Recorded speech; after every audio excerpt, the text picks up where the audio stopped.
എന്തായാലും പ്രധാനമന്ത്രിയുടെ road show അങ്ങനെ പുരോഗമിച്ചുകൊണ്ടിരിക്കുകയാണ്. വലിയ ജനപങ്കാളിത്തമുണ്ട്, ആവേശത്തോടെ വരവേൽക്കുന്നുണ്ട് പ്രധാനമന്ത്രി നരേന്ദ്രമോദിയെ BJP പ്രവർത്തകർ. നിതിൻ അംബുജനിലേക്ക് പോവുകയാണ്. നിതിൻ, എന്താണ് നിലവിലെ അവസ്ഥ? ആ റോഡ് ഷോ അത്രയധികം ആവേശത്തോടെ മുന്നോട്ട് പോവുകയാണ്. BJP പ്രവർത്തകർ എത്രത്തോളം ആവേശത്തിലാണ്? അത് മാത്രമല്ല, എങ്ങനെയാണ് സ്വീകരിക്കുന്നത് പ്രധാനമന്ത്രി? അഖില, വൻ സ്വീകരണമാണ് പ്രധാനമന്ത്രിക്ക് ഇവിടെ തൃശ്ശൂർ ഒരുക്കിയിരിക്കുന്നത്. പൂരനഗരി ആവേശക്കടലായി തന്നെയാണ് ഈ ഒരു റോഡ് ഷോ ഇപ്പോൾ മാറ്റിയിരിക്കുന്നത്. റോഡ് ഷോ ആരംഭിച്ച ജനറൽ ആശുപത്രിയിൽ നിന്ന് പതിയെ വാഹനം ഇപ്പോൾ മുന്നോട്ട് നീങ്ങി അതിന്റെ അവസാന ഘട്ടത്തിലേക്ക് പോകുന്നു. ഓരോ ഇടത്തും പ്രധാനമന്ത്രിയെ സ്വീകരിക്കാനായി നിരവധി പേരാണ് ജില്ലയുടെ പല ഇടങ്ങളിൽ നിന്ന് എത്തിയിരിക്കുന്നത്. പല മണ്ഡലങ്ങളിൽ നിന്ന് ഇവിടെ ആളുകൾ എത്തിയിട്ടുണ്ട്. അതുകൊണ്ട് തന്നെ ഓരോരുത്തരും, പ്രായമായവരും അതോടൊപ്പം തന്നെ കുട്ടികൾ ഉൾപ്പെടെ നിരവധി പേർ ഒരു സമയം, അതായത് ഉച്ചയ്ക്ക് 12 മണിക്ക് ഇവിടെ എത്തിയിട്ട് പോലും അവർ ആ ഒരു കനത്ത ചൂട് അത് മാറ്റിക്കൊണ്ടാണ് ഇവിടേക്ക് ആളുകളൊക്കെ എത്തിയിരിക്കുന്നത്. എന്തായാലും അതിന്റെ അവസാന നിമിഷത്തിൽ പോവുകയാണ്. ഓരോയിടത്തും പ്രധാനമന്ത്രിക്ക് വലിയ ആവേശം അവർ നൽകുന്നുണ്ട്. പ്രധാനമന്ത്രി സ്വീകരിച്ചുകൊണ്ട് മോദിക്ക് മുദ്രാവാക്യം വിളിച്ചുകൊണ്ടാണ് എന്തായാലും പ്രധാനമന്ത്രി സ്വീകരിച്ചിരിക്കുന്നത്. അമ്മ എവിടുന്ന് വരിക? ഇരട്ടി ചാലക്കുടി മണ്ഡലം. മോദിയെ കണ്ടോ? കണ്ടു. ആദ്യമായിട്ടാണ്? അതെ. നേരത്തെ കഴിഞ്ഞ ലോക്സഭാ തെരഞ്ഞെടുപ്പ് വന്നപ്പോൾ ഇവിടെ വന്നിരുന്നോ? ഇല്ല, ഇവിടെ വന്നിരുന്നില്ല.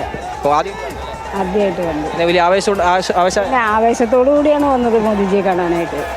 എനിക്കറിയതാ ഞങ്ങളൊരു 2:30 മണിയായപ്പോൾ, 2:30 ആയില്ല, 2 മണി ആയിപ്പറ്റി. പിന്നെ ഭയങ്കര വെയിലായിരുന്നു, പക്ഷെ കുഴപ്പം. തൃശ്ശൂർ അക്കൗണ്ട് തുറക്കും. പ്രതീക്ഷ അങ്ങനെയാണ്. എന്താ ചേച്ചി പ്രതീക്ഷ? അപ്രതീക്ഷയിൽ തന്നെയാണ്. അപ്പോഴും ഞങ്ങൾ ആ ഒരു കണ്ട ഒരു എഫക്റ്റിൽ നിന്ന് മാറിയിട്ടില്ല. അപ്പോഴും മനസ്സ് നിറഞ്ഞു നിൽക്കുകയാണ്. അഭിവാദ്യം ചെയ്തോ? തീർച്ചയായിട്ടും. ഞാൻ ഇവിടെ വന്നിട്ട് നന്നായിട്ട് ജയ് വിളിക്കും. ഹാപ്പിയായി.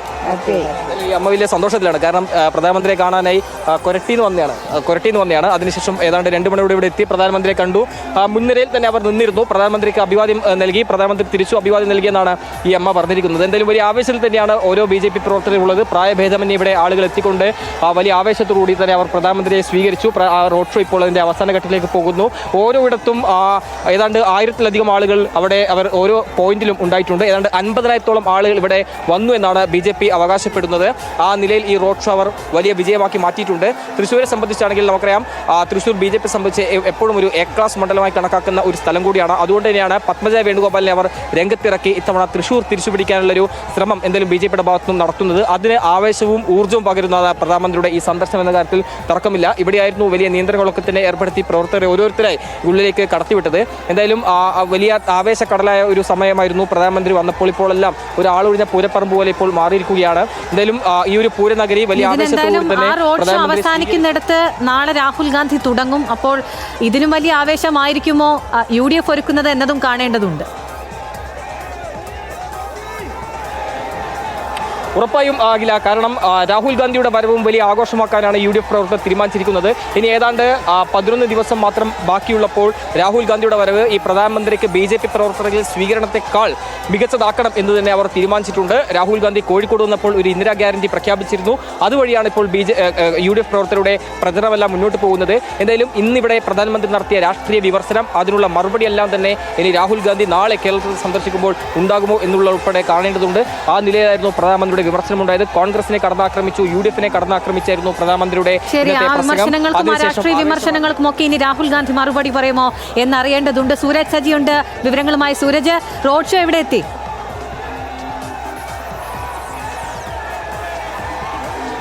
അഖില, റോഡ് ഷോ ഇപ്പോൾ ഈ അവസാന പോയിന്റിലേക്ക് എത്തിയിരിക്കുന്നു. അവിടെ ഈ 10 സ്ഥാനാർത്ഥികൾ, അതായത് അദ്ദേഹത്തോടൊപ്പം 3 സ്ഥാനാർത്ഥികൾ ഈ വാഹനത്തിലുണ്ട്. അതിന് പുറമെ ബാക്കി 10 സ്ഥാനാർത്ഥികൾ ഈ റോഡ് ഷോ അവസാനിക്കുന്ന പോയിന്റിൽ കാത്തു നിൽക്കുന്നുണ്ട്. അവരുമായി സംസാരിച്ചതിന് ശേഷമായിരിക്കും അദ്ദേഹം അവിടെ നിന്ന് മടങ്ങുക. റോഡ് ഷോ അവസാന ലാപ്പിലേക്ക് എത്തിയിരിക്കുന്നു എന്നുള്ളതാണ്. എന്തായാലും വഴിയിലുടനീളം വലിയ രീതിയിലുള്ള പ്രവർത്തക ആവേശമുണ്ടായിരുന്നു. അതോടൊപ്പം തന്നെ അദ്ദേഹം ഈ റോഡ് ഷോയ്ക്ക് ശേഷം ചില പൗരപ്രമുഖരുമായി കൂടിക്കാഴ്ച നടത്തും. ആദ്യഘട്ടത്തിൽ ഹെലിപ്പാഡിൽ എത്തിയ സമയത്തും കുറച്ചുപേരെ കണ്ടിരുന്നു. ഇവിടെ ജില്ലാശുപത്രിക്ക് സമീപത്തുന്ന സമയത്തും അദ്ദേഹം കുറച്ച് പൗരപ്രമുഖരും പ്രധാനികളും ഒക്കെയായി കൂടിക്കാഴ്ച നടത്തിയിരുന്നു. അത്തരം കൂടിക്കാഴ്ചകൾ കൂടി ഈ റോഡ് ഷോയുടെ ഭാഗമായി തൃശ്ശൂരിൽ ഈ പ്രധാനമന്ത്രി എത്തുമ്പോൾ ഉണ്ട് എന്നുള്ളതാണ് ഏറ്റവും പ്രധാനപ്പെട്ട കാര്യം. ഇപ്പോൾ ഈ റോഡ് ഷോയുടെ അവസാന ഘട്ടത്തിലേക്ക് കാര്യങ്ങൾ എത്തിയിരിക്കുന്നു. 10 സ്ഥാനാർത്ഥികളുമായി അദ്ദേഹം സംസാരിക്കുന്നു.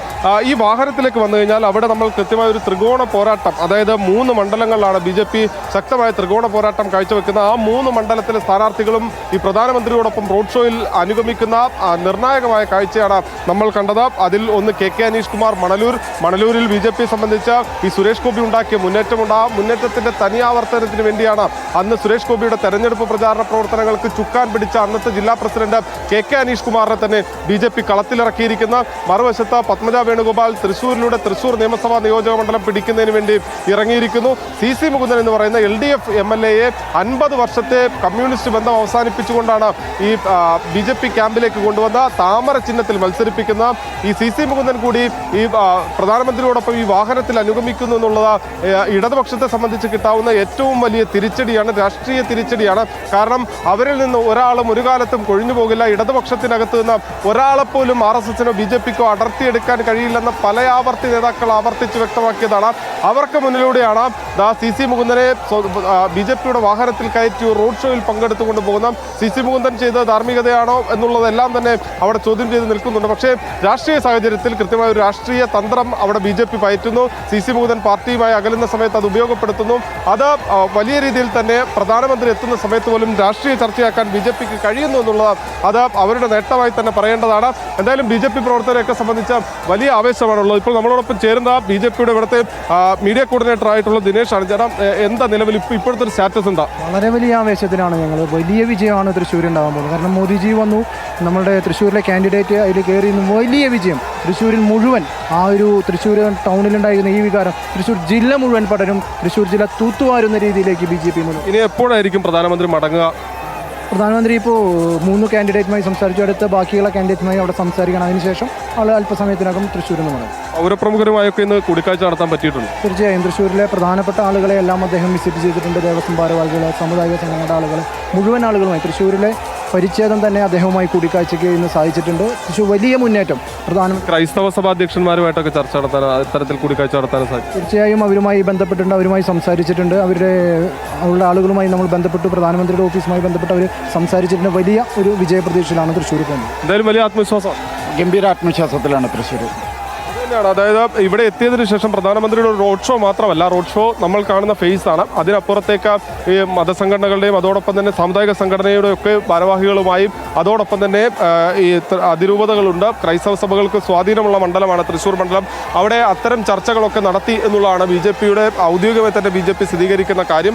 അങ്ങനെയെങ്കിൽ ഈ പ്രധാനമന്ത്രിയുടെ വരവ് കേവലം ഒരു റോഡ് ഷോ മാത്രമായി തന്നെ നമുക്ക് കണക്കാക്കാൻ കഴിയില്ല. അത് കൃത്യമായ രാഷ്ട്രീയ ഇടപെടൽ അത് പ്രധാനമന്ത്രിയുടെ ഭാഗത്തുനിന്നുണ്ടാകുന്നത് ഈ ജനങ്ങളെ ഒന്നിച്ച് കൂട്ടിച്ചേർത്തുകൊണ്ട് ആവേശം കൊള്ളിക്കുന്നു, അല്ലെങ്കിൽ അവരെ കൂട്ടിച്ചേർത്തുകൊണ്ട് തങ്ങളുടെ സംഘശക്തി തെളിയിക്കുന്നു എന്നതിനപ്പുറത്തേക്ക് ഈ ചില രാഷ്ട്രീയ സമവാക്യങ്ങൾ കൂടി രൂപപ്പെടുത്താൻ ഈ പ്രധാനമന്ത്രിയുടെ ഈ റോഡ് ഷോ കാരണമാകുന്നുണ്ട്, അല്ലെങ്കിൽ അതുമൂലം ഇടപെടൽ നടത്തുന്നുണ്ട് എന്നുള്ളതാണ് ഏറ്റവും പ്രധാനപ്പെട്ട കാര്യം. കഴിഞ്ഞ പാർലമെന്റ് തെരഞ്ഞെടുപ്പിലടക്കം BJPയുടെ ഒരു കണക്ക് കൂട്ടൽ അറിയാം നമുക്ക്. ക്രൈസ്തവ സഭകൾ ഒപ്പം നിന്നു, അത് തന്നെയാണ് BJPക്ക് വിജയം സമ്മാനിച്ചതെന്നുള്ളത് BJPയുടെ കണക്കുകൾ തന്നെ അവരുടെ റിവ്യൂ മീറ്റിങ്ങുകളിൽ തന്നെ പറഞ്ഞ കാര്യമാണ്.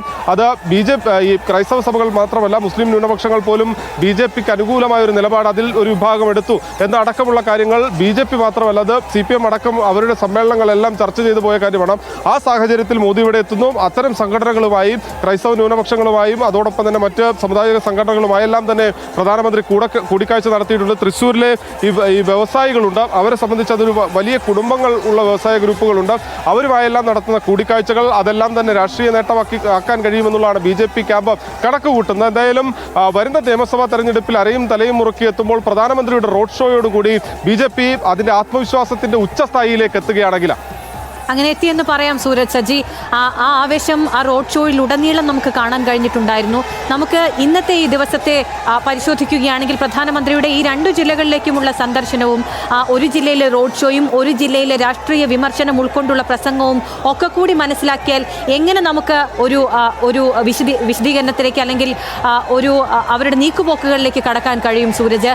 ഏതൊക്കെ രീതിയിലായിരിക്കും ഇനി BJPയുടെ NDAയുടെ പ്രചരണം മുന്നോട്ട് പോവുക? അതിനൊരു അജണ്ട സൃഷ്ടിക്കാൻ വേണ്ടി തന്നെയല്ലേ പ്രധാനമന്ത്രിയുടെ ഈ വരവ്?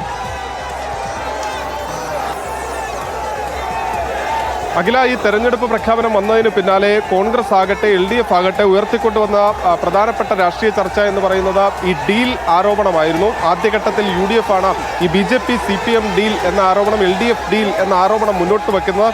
അത് ഒരു പരിധിവരെ ഉയർത്തിക്കൊണ്ടുവരുന്നതിന് ഈ UDFന് സാധിക്കുകയും ചെയ്തു. പക്ഷേ മറുവശത്ത് അത് തിരിച്ചടിക്കുകയായിരുന്നു. കഴിഞ്ഞ ദിവസം മുഖ്യമന്ത്രിയാകട്ടെ ഇരു പാർട്ടികളുടെയും, അതായത് CPIയുടെയും CPMന്റെയും സംസ്ഥാന സെക്രട്ടറികളാകട്ടെ LDFന്റെ നേതാക്കന്മാരാകട്ടെ അവരെല്ലാവരും അത് തിരിച്ചടിക്കുന്നു. പ്രതിപക്ഷ നേതാവ് VD സതീശന്റെ RSS വേദിയിൽ പോയതടക്കമുള്ള ചിത്രങ്ങൾ പങ്കുവച്ചുകൊണ്ട് സോഷ്യൽ മീഡിയയിലൂടെ മുഖ്യമന്ത്രി തന്നെ കടന്നാക്രമിക്കുന്നത് നമ്മൾ കണ്ടതാണ്. അത്തരത്തിൽ കോൺഗ്രസിനെതിരെയും UDFനെതിരെയും ഒക്കെ ഈ ഡീൽ ആരോപണം ശക്തിപ്പെടുത്തുന്നു. ആ ഒരു ഘട്ടത്തിലാണ് പ്രധാനമന്ത്രി കേരളത്തിലേക്ക് എത്തുന്നത്. അവിടെ അദ്ദേഹം പറയുന്ന പ്രധാനപ്പെട്ട മറുപടി ഈ ഉയർത്തിക്കൊണ്ടുവന്ന അജണ്ടകളിൽ പ്രധാനമായും ഉണ്ടായിരുന്ന ഡീലിനുള്ള മറുപടിയാണ്. ഇവിടെ BJPയെ ബി ടീം എന്നതാണ് UDF ആകട്ടെ LDF ആകട്ടെ പറയുന്നത്. പക്ഷേ യഥാർത്ഥത്തിൽ ആരാണ് ബി ടീം, ആരാണ് എ ടീം തങ്ങളാണ് എന്ന് പ്രഖ്യാപിക്കുകയാണ് ഈ ഇരു മണ്ഡലങ്ങളിലും ഇരു കേന്ദ്രങ്ങളിലും എത്തിയ പ്രധാനമന്ത്രി. അതായത് അദ്ദേഹം പറഞ്ഞു വെക്കുന്ന പ്രധാനപ്പെട്ട കാര്യം, തൃശ്ശൂർ ജില്ലയാകട്ടെ പാലക്കാട് ജില്ലയാകട്ടെ അവിടെയുള്ളതിൽ പ്രധാനി എന്ന് പറയുന്നത് BJP ആണ് എന്നത് അവതരിപ്പിക്കാൻ പ്രധാനമന്ത്രി കൃത്യമായി ശ്രമിച്ചിട്ടുണ്ട്. ആ ഒരു രാഷ്ട്രീയ നീക്കം അല്ലെങ്കിൽ അദ്ദേഹം പ്രഖ്യാപിച്ച നിലപാട് അത് വലിയ രീതിയിൽ LDFനെയും UDFനെയും ഒക്കെ നാളുകളിൽ മറുപടി പറയേണ്ടി വരും. അതോടൊപ്പം തന്നെ LDF ആകട്ടെ UDF ആകട്ടെ അവർ ഉയർത്തിക്കാട്ടുന്ന അഴിമതിക്കെതിരെയുള്ള മുദ്രാവാക്യങ്ങൾ, അതിനെതിരെയും എല്ലാം അദ്ദേഹം കൃത്യമായി പറയുന്നുണ്ട്.